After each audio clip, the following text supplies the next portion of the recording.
할렐루야, 10월 1일입니다. 금요일, 오늘부터 욥기 말씀 묵상이 시작됩니다. 오늘 1장 1절부터 5절까지 말씀을 읽고 은혜 나누도록 하겠습니다.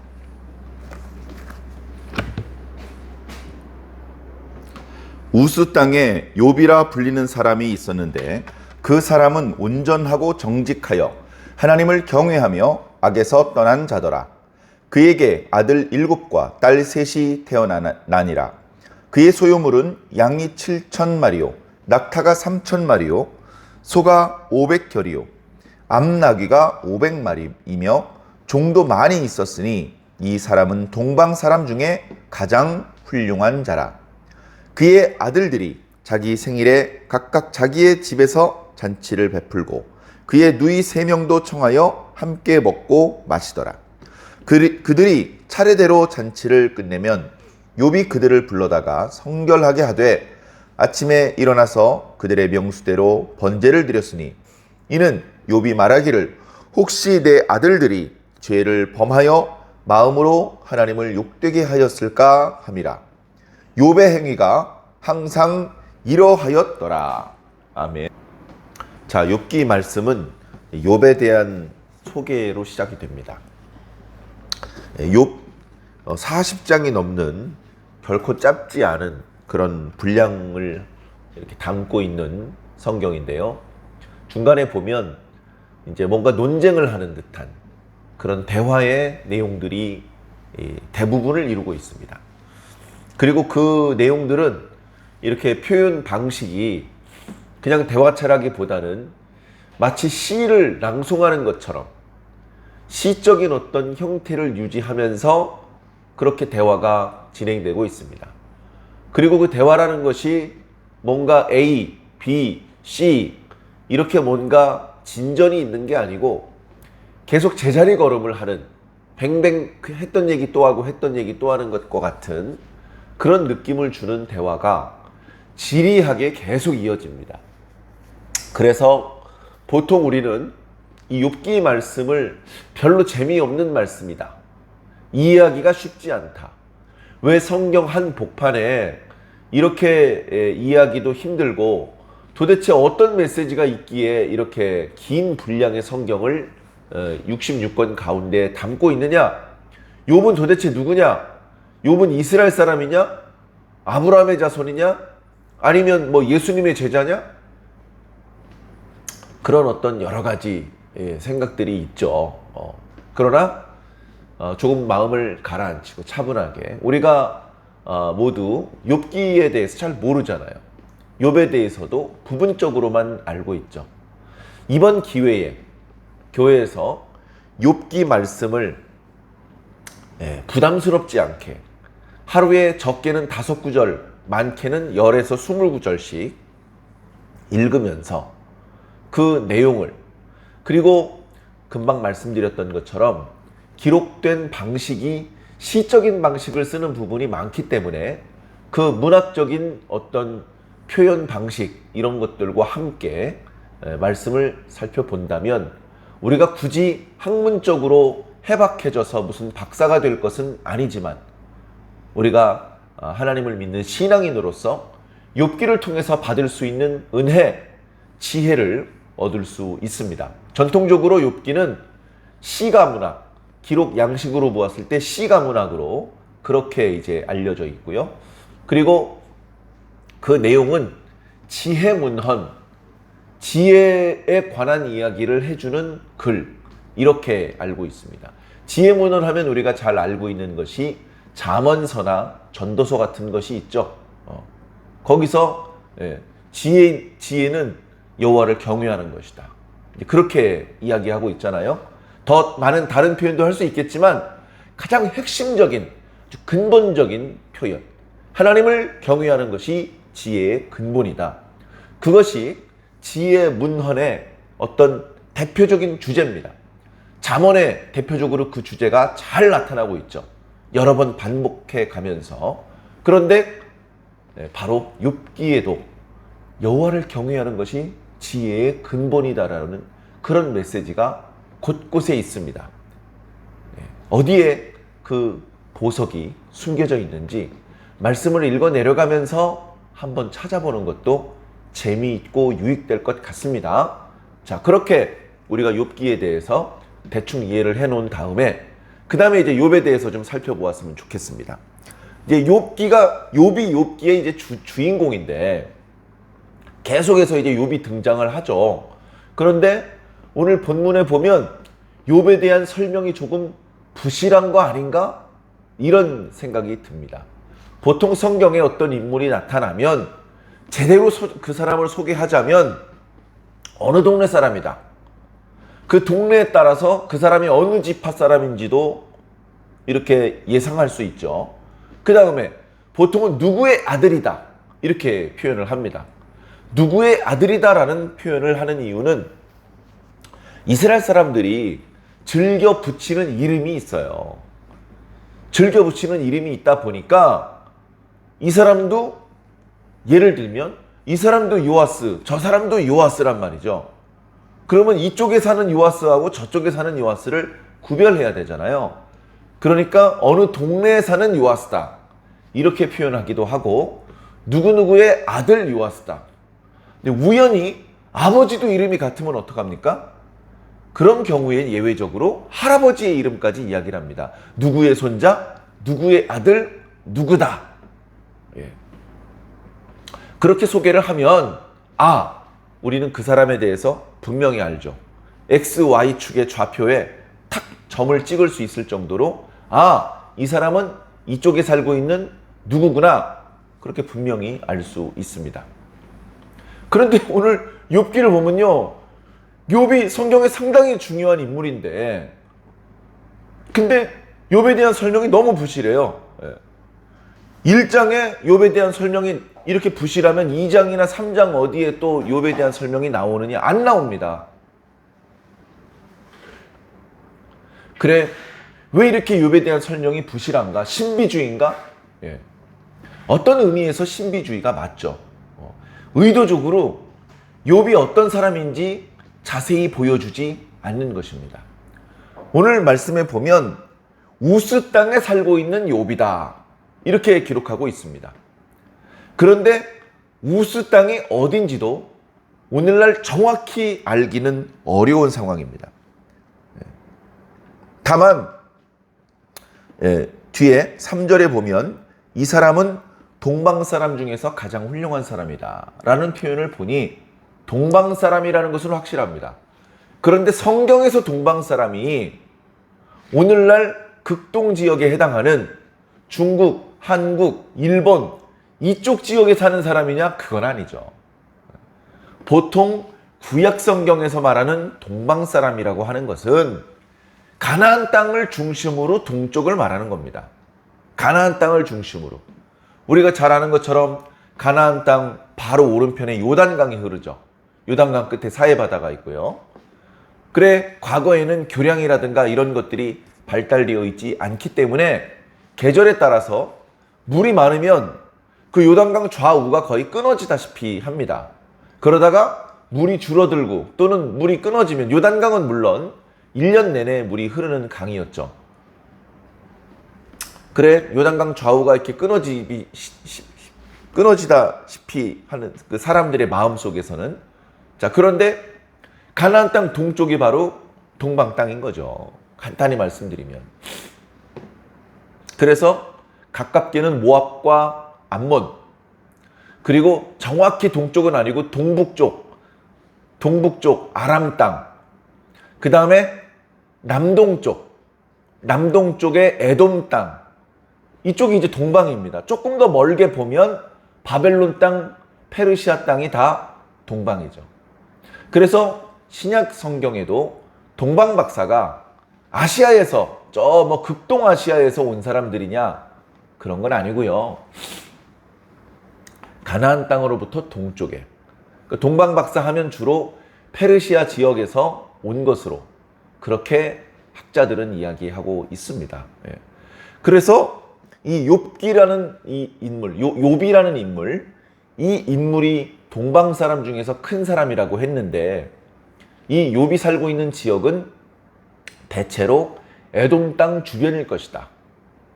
에돔 땅 주변일 것이다. 그리고 욥이 살고 있던 시대가 정확하게 안 나와 있죠.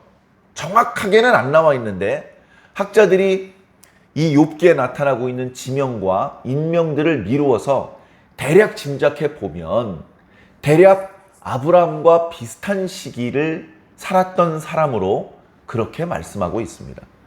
그렇게 보면은 생각보다 꽤 오래전 사람입니다. 예.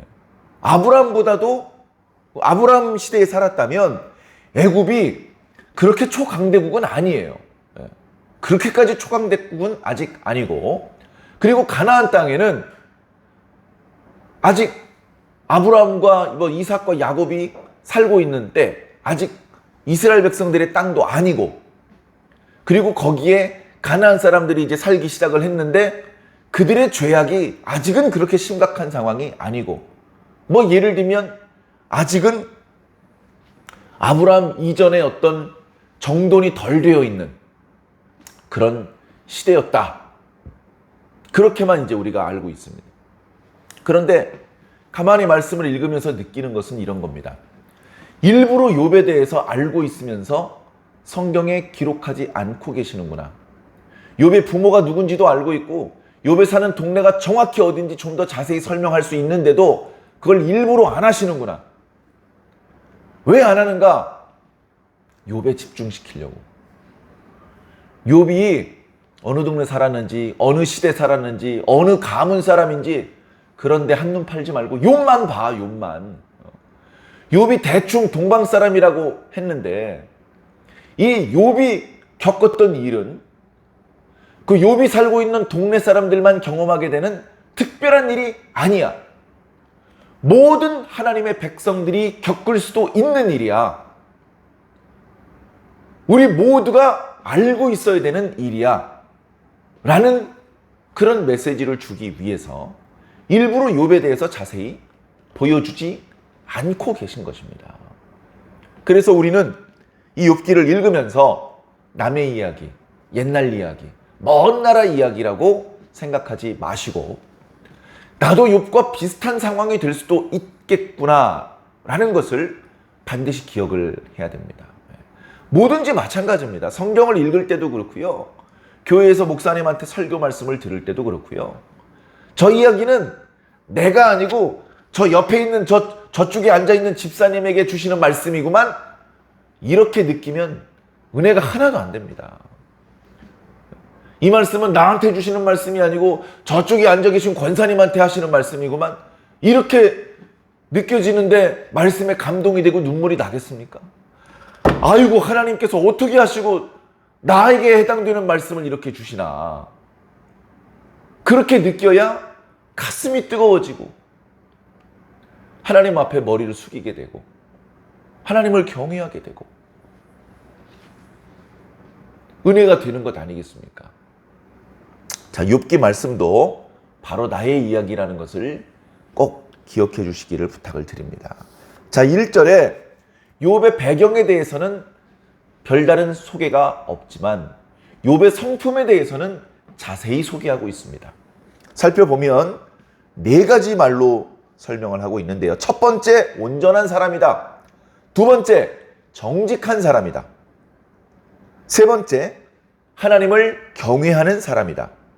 네 번째, 악에서 떠난 사람이다. 이 중에 한 가지 칭찬만 받아도 대단한 사람입니다. 근데 욥을 위해서는요, 아낌없이 칭찬을 쏟아내고 있는 것입니다. 온전하다는 것은요, 생각하는 것이 항상 건전하고 선하다는 뜻입니다. 대단한 것이죠. 그 다음에 정직하다는 것은 말하는 것에 어김이 없고 행동하는 것에 거스름이 없다는 뜻입니다. 이러기가 쉽습니까? 악에서 떠났다는 것은요, 이때 당시에는 모세를 통해서 율법을 주지 않은 시대잖아요. 그 율법이 성문화된 법이 없지만 당시 살고 있는 모든 사람들이 보았을 때 흠잡을 데가 없는 사람이라는 겁니다. 흠잡을 데가 없는 사람. 하나님을 경외하는 것에 대해서는 우리가 다 잘 알고 계시기 때문에 별도로 설명을 안 드려도 될 것 같습니다. 간단히 말씀드리면요, 욥이 이렇게 훌륭한 사람이라는 것인데, 욥을 설명하는 이 네 가지 표현 중에서 핵심적인 것, 가장 근본적인 것, 겉으론 드러나지 않지만 다른 부분을 만들어내고 있는 것, 그것은 바로 하나님을 경외하는 것입니다. 욥기를 지혜 문헌이다. 지혜 문헌의 공통적인 주제는 여호와를 경외하는 것이 지혜의 근본이라는 것이다. 욥기는 조금 재미없는 이야기, 논박이 대부분을 이루고 있지만 욥기도 마찬가지로 무엇이 지혜의 근본인지를 말씀해주고 있다. 어떤 부분에서 그런 말씀들이 있는지, 그런 보석이 있는지 찾는 것도 유익할 것이다. 그런 말씀을 드렸었는데 바로 1절에 나오고 있습니다. 바로 1절에. 욥 엄청 훌륭한 사람이야. 근데 욥을 그렇게 훌륭한 사람이 되게 만든 근본은 여호와를 경외하는 거였어. 여호와를 경외했더니 그 사람은 흠잡을 데가 없는 사람이 되는 거야. 온전한 사람, 정직한 사람, 악에서 떠난 사람. 우리 얼마 전에 디모데전서 말씀 묵상했죠? 거기서 반복되었던 표현 중에 책망할 것이 없는 사람이라는 표현이 있습니다. 교회에서 감독을 세울 때는 첫 번째 책망할 것이 없는 사람이어야 된다. 교회에서 집사를 세울 때는 그냥 세우지 말고 먼저 시험해봐라. 그래서 책망할 것이 없으면 집사로 직분을 주어라. 교회의 참 과부는 책망할 것이 없는 사람이어야 된다. 그리고 너 하나님의 사람아, 디모데야, 너부터 책망할 것이 없는 모습으로 그렇게 굳건히 서 있었으면 좋겠구나. 책망할 것이 없게 사는 것이 쉽지 않습니다. 털어서 먼지 안 나는 사람 없다, 그런 말 있지 않습니까? 비교적, 상대적으로 깨끗한 것이지 완벽히 깨끗한 사람은 없습니다. 비누로 손을 잘 씻어도요, 세균과 바이러스가 부분적으로 남아있을 수 있는 것이죠. 그런데 이 욥에 대해서는 하나님을 경외하고 악에서 떠난 자다. 욥 주변에 하나님을 믿는 신앙인의 집단이 있었던 것은 아닐 것입니다. 그럼에도 불구하고 욥 주변에 있는 모든 사람들이 욥을 진심으로 존경했습니다. 그러니까 사람들이 지금 3절에도요, 욥은 동방에서 가장 훌륭한 사람이었다. 원문에 가장 큰 사람이었다는 것이거든요. 그 말은 뭐냐면 두 가지예요. 그의 인격과 지혜가 정말 존경받을 만한 현인이었다. 그래서 주변 사람들이 존경할 수밖에 없었다. 두 번째는 그가 물질적으로도 큰 부자였다. 그리고 그 많은 부유함을 가지고 자린고비처럼 인색하게 굴지 않고 주변 사람들에게 덕을 베풀어서 많은 사람들이 그를 칭송했다. 그런 여러 가지 의미들을 다 포함하고 있는 말입니다. 단순히 책망할 것이 없는 정도가 아니고 칭찬할 것이 넘치는 사람이었다는 것이죠. 바로 저와 여러분들이 이런 모습이어야 됩니다. 목사님, 저도 베풀고 싶어요. 근데 제가 가진 게 없어요. 어떡하죠, 목사님? 괜찮습니다. 베풀 수 있는 분이 베풀면 됩니다. 베풀 수 있는 힘이 없는 사람까지 억지로 베풀라고 말씀하신 적이 없습니다. 우리는 깨끗한 부자, 깨끗한 가난한 사람으로 살아야 됩니다. 청빈으로 살아야 되죠. 청부는 이 부유함을 하나님께서 주셨음을 깨닫고 이 부유함을 하나님의 뜻을 받드는데 아낌없이 헌신해야 됩니다. 청빈, 하나님의 뜻대로 가난해진 사람은 부끄러워할 필요가 없습니다. 불편하게 생각할 것 없이 계속해서 그 깨끗함을 유지하면서 세상의 빛과 소금의 역할을 감당해야 되는 것이죠. 욥은 이 고대의 시대에 정말 빛과 소금, 이 칠흑같이 어두운 영적인 암흑 시대에 등대와 같은 그런 역할을 수행했던 사람이었던 것 같습니다. 참 대단한 것 같아요, 볼수록. 자, 그가 그렇게 하나님을 경외하고 경건한 사람인 결과 하나님께서 그에게 복 주시기를 아낌없이 하십니다. 자, 여기서 우리가 오해하면 안 되는 것이 있으니 중요한 내용이니 미리 말씀을 드리겠습니다. 어쩌면 이 내용은 욥기 전체를 아우르는 말씀이기도 한데요. 우리는 상식적으로 경건하고 하나님을 진실되게 잘 믿는 사람은 큰 복을 받는다. 건강하고 부유해진다. 행복하고 장수할 수 있다. 그런 생각을 가지고 있습니다. 그리고 반대로 범죄하여서 하나님의 진노를 사는 사람은 하나님의 재앙을 만나서 재산도 잃어버리게 되고 건강도 잃어버리게 되고 심지어 생명도 잃어버리게 된다. 그렇게 권선징악, 선을 행하는 자에게는 복을 주고 악을 행하는 자에게는 징벌을 가하는 그런 시스템이 잘 작동되는 것이야말로 정의로운 세상이다. 이 세상을 정의롭게 하시는 분은 하나님이다. 그런 생각을 가지고 있습니다. 틀린 생각이 아닙니다. 맞는 생각입니다. 그런데 때때로 하나님을 잘 믿는데, 하나님을 심하게 잘 믿는데도 불구하고 이 땅에서 사는 동안에 계속해서 잔병치레를 하고 계속해서 가난을 면치 못하는 그런 사람들도 있을 수 있습니다. 또 전혀 하나님을 경외하는 그런 마음이 없어요. 하나님을 두려워하지 않아요. 불의하게 살아요. 근데도 큰 부자로 대대손손 떵떵거리며 사는 그런 경우도 있습니다. 이건 어렵게 증명할 필요가 없죠. 우리가 살면서 주변에서 흔히 보는 일이기 때문에 그렇습니다.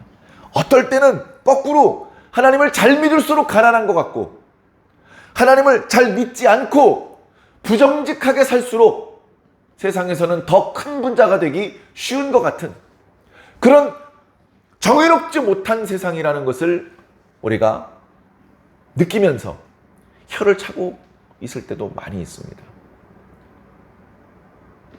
그래서 우리는요, 생각을 바꿔야 됩니다. 하나님 믿으면 복 받는다, 부자가 된다, 고난 같은 건 안 찾아온다. 근데 하나님 앞에 범죄하면 그 사람은 저주받고 모든 걸 다 잃어버리게 된다. 이런 시스템은 모든 사람들에게 즉각적으로 이루어지지 않습니다. 즉각적으로. 당장은 불의한 사람이 더 흥하는 것 같습니다. 당장은 신실한 사람들이 더 손해를 보는 것 같습니다. 그러면 야, 이거 뭐 잘못된 거 아니야? 아, 이렇게 힘들 거 나도 차라리 불의하게 살래. 이렇게 불의와 거짓의 유혹이 하나님의 성도들을 계속해서 손짓하고 있어요.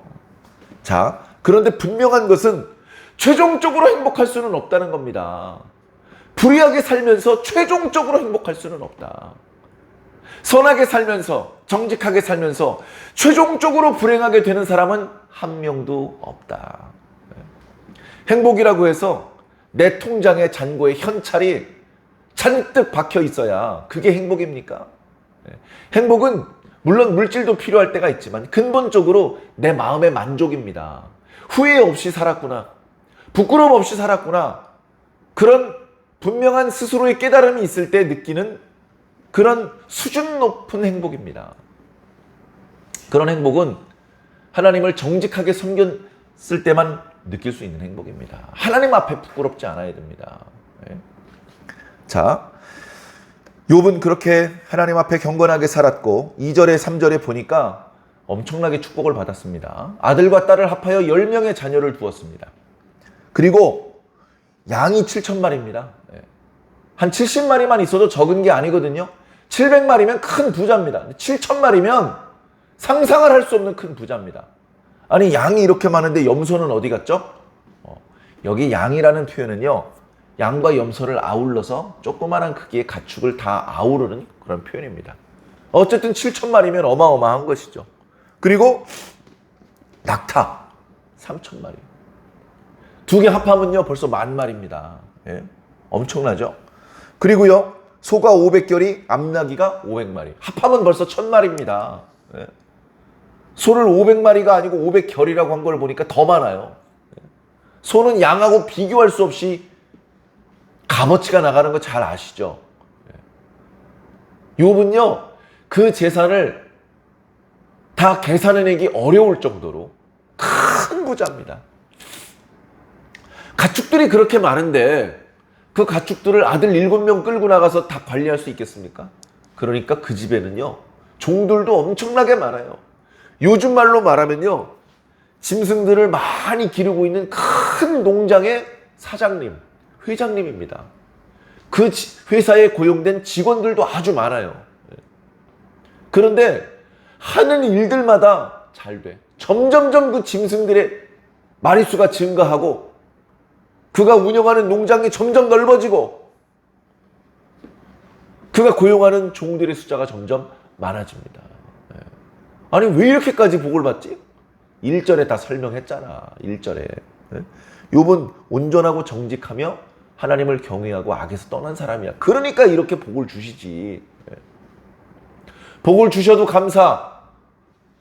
이걸 뺏어가셔도 감사하셔야 됩니다. 자, 그것은 이제 이어지는 말씀들을 통해서 살펴보기로 하고 그 결과 어쨌든 결론이 욥에 대한 소개의 그 결론이 욥은 동방 사람 중에서 가장 큰 사람이다. 훌륭한 사람이다. 많은 사람의 칭찬과 존경을 한 몸에 받고 있는 사람이다. 그러면서 4절과 5절에는요. 부연을 설명합니다. 욥이 얼마나 경건한 사람인지를 보여주는 것이죠. 자, 욥에게는 10명의 자녀가 있었는데 다 장성했습니다. 그 형제들이 우애가 돈독해요. 그래서 오늘 말씀에 생일이라고 표현되고 있는데 원문을 보면 굳이 생일이 아니더라도 자기들끼리 정해진 날이 되면 서로의 집에 초대를 합니다. 올해는 첫째 형의, 그 다음에 애는 둘째 형네 집에. 그렇게 이제 초대를 하면 그 집에 형제들이 갑니다. 아마 가족들까지 같이 올지도 모르죠. 그러면 제법 많은 사람들이 모여서 큰 잔치를 벌입니다. 기분 좋게 먹고 마시죠. 그리고 시집간 동생들, 여동생들도 연락을 해서 초대를 합니다. 그 여동생들도 와서 기분 좋게 10남매가 잔치를 벌이는 것이죠. 이것만 봐도요, 형제들 간에 의가 상해서 등지고 살고 연락 끊고 살고 이러는 건 없었던 것 같습니다. 형제들 사이에 그 우애가 돈독해서 서로 연락도 잘하고 좋은 일이 있으면 서로 초대를 하고 만나서 기탄 없이 즐거움을 나눌 수 있는 좋은 관계들인 것이죠. 자, 그런데 그렇게 자녀들이 모여서 잔치를 하고 있다는 소식을 욥이 다 듣고 있습니다. 욥은 그 자리에 직접 끼어 들어가지 않습니다. 젊은 사람들 노는데 어른들이 끼어 들어가면 괜히 흥이 깨진. 그 뒤에서 사랑스러운 눈빛으로, 그런가 하면 걱정스러운 눈빛으로 자녀들을 생각합니다. 바라보는 것이죠. 그래서 잔치가 끝날 때쯤 되면 그 자녀들을 자기 집으로 부릅니다. 그래서 그 자녀들을 다시 성결하게 해줘요. 자녀들을 성결하게 해줍니다. 어떤 방법으로 성결하게 해주느냐? 자녀들의 숫자대로 하나님 앞에 번제를 드려요. 자녀가 10명이니까 번제를 10번이나 드리는 거죠. 매우 번거로운 일이고 또 비용도 많이 드는 일이고, 그런데 그것을 귀찮게 생각하지 않습니다. 이렇게 해야 내 사랑하는 아들, 딸이 하나님 앞에 성결해질 수 있어. 깨끗해질 수 있어. 그래, 도대체 아이들이 무슨 죄를 지었길래 이렇게 하나님 앞에 번제를 드려서 자녀들의 죄를 씻으려고 하느냐. 보니까요, 드러난 죄가 없어요. 드러난 죄가 없고 혹시 죄를 지었을지 모르기 때문에 하나님 앞에 번제를 드린다는 거예요. 더 엄밀한 수준의 거룩함을 추구하는 사람이라는 것이죠. 구약의 레위기에 속죄의 제사의 규례가 있죠. 내가 죄를 지었는데 죄를 지은지 모르고 지내다가 나중에 그때 내가 죄를 지은 것이구나 라는 것을 깨달으면 그것을 제사장 앞에 고하면서 속죄의 제사를 드렸어요. 그러면 하나님께서 탓하지 않으시고 용서해 주셨습니다. 그런데 그것보다도 한 단계 더 앞선, 자기가 죄를 지은 것이 전혀 생각이 안 나는데도, 그런데도 혹시 모를 죄를 지었을지 모르니까 하나님 앞에 번제를 드린다.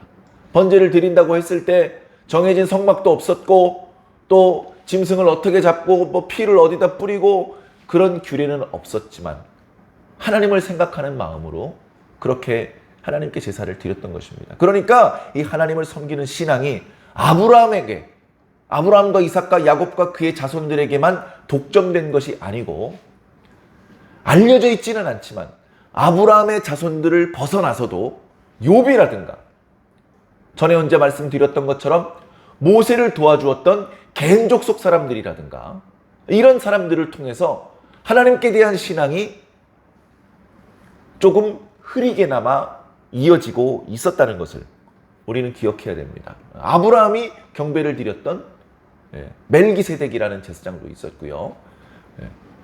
그렇게 하나님을 믿는 그런 어떤 신앙의 어떤 흔적이 많이 남아 있었던 것이죠. 욥은 그 흔적이 강하게 남아 있었던 사람인 것 같습니다. 그래서 정해져 있는 율례는 없었지만 하나님 앞에 정성을 다 바쳐서 이렇게 하나님 앞에 번제를 드리면 자녀들이 아빠 뭘 그런 것들을 해 이렇게 하지 않고요. 겸손히 와서 아버지와 함께 하나님께 제사에 참여를 했습니다. 이거는 욥이 하고 있는 잘하는 일들 중에 그냥 예를 들어서 하나 보여준 것이죠. 그래서 오늘 함께 읽은 말씀 마지막 부분에 욥의 행위가 항상 이런 식이었더라 라고 말하고 있습니다. 욥 정말 뛰어난 그런 모습을 보여주고 있는 사람입니다. 우리는 우리들의 신앙은 하나님 앞에 얼마나 온전합니까? 신앙이 좋은 사람들도요, 제가 자세히 살펴보면 겨우 자기 신앙을 위한 열정뿐입니다. 자기 신앙.